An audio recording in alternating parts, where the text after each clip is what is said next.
China is very likely the most difficult nation on the planet. It's the world's fourth largest nation, having the most people. It's in the news all the time for both positive and terrible reasons. Many things are made in China. It was home to some of the world's greatest innovations and has traditionally progressed far faster than other countries.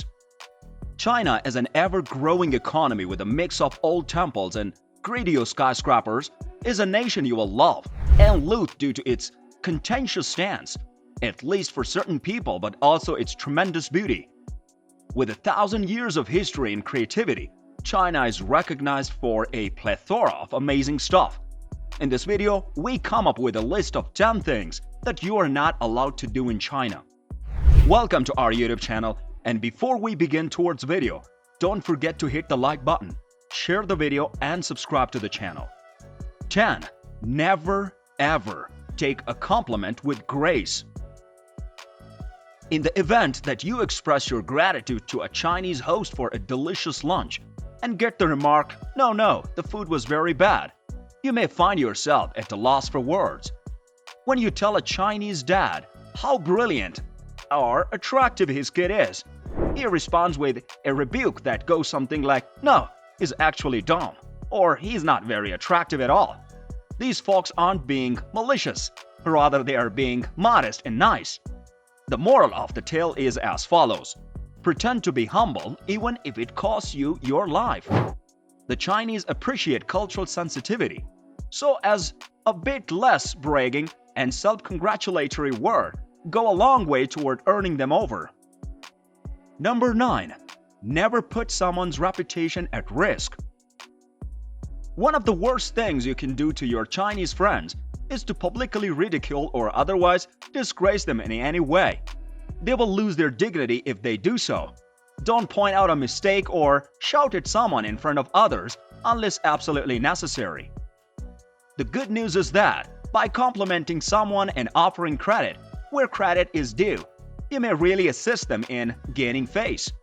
When the chance presents itself, take advantage of it. Your generosity has been greatly appreciated. Number 8. Never get angry in public.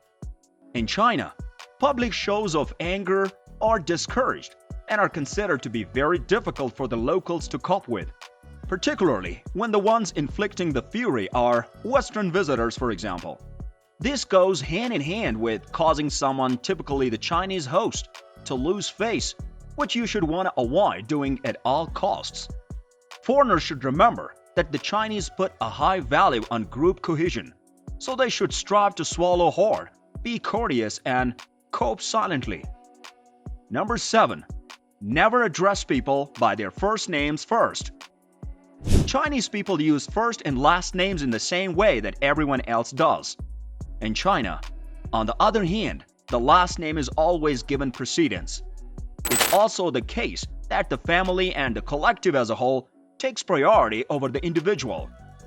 Smith Joe, or the equivalent in Minnesota, is referred to as Smith Joe, or the equivalent in Shanghai.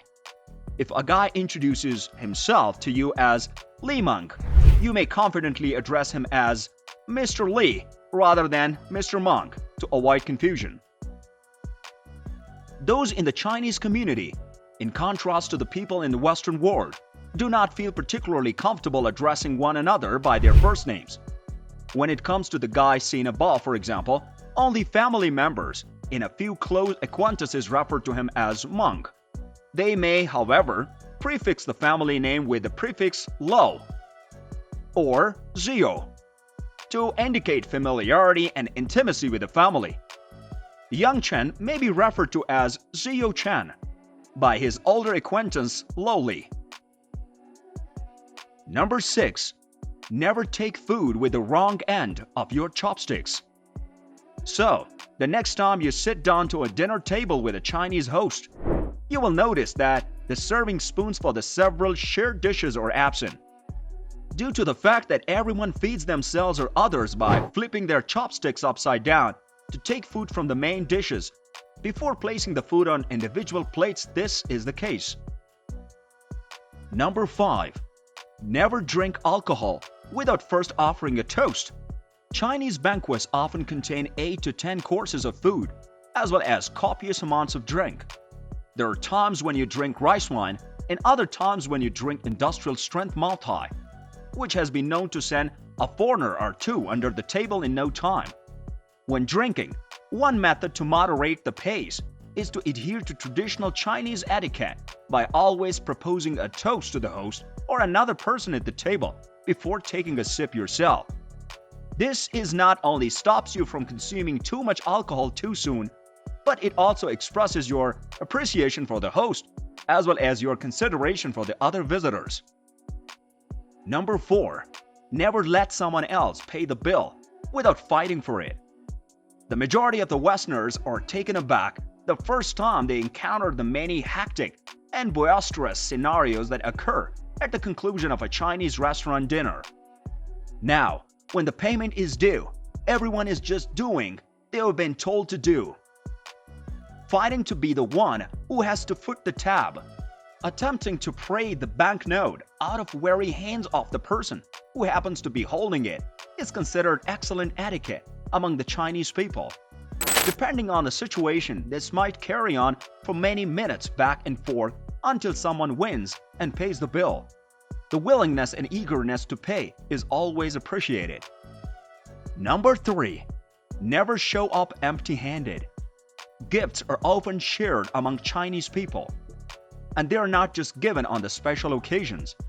When you go to someone's home for dinner, to meet a possible business partner, or for any other pre-arranged meeting, it's customary for both sides to exchange little tokens of friendship and goodwill as small symbols of the friendship and goodwill. Number 2. Never accept food, drinks, or gifts without first refusing a few times. No self-respecting visitor will take anything that's presented to them at someone's house on the spur of the moment, no matter how eager they may be to take the food, drink, or present. Good Chinese etiquette prohibits them from doing anything that makes them look greedy or eager to receive it.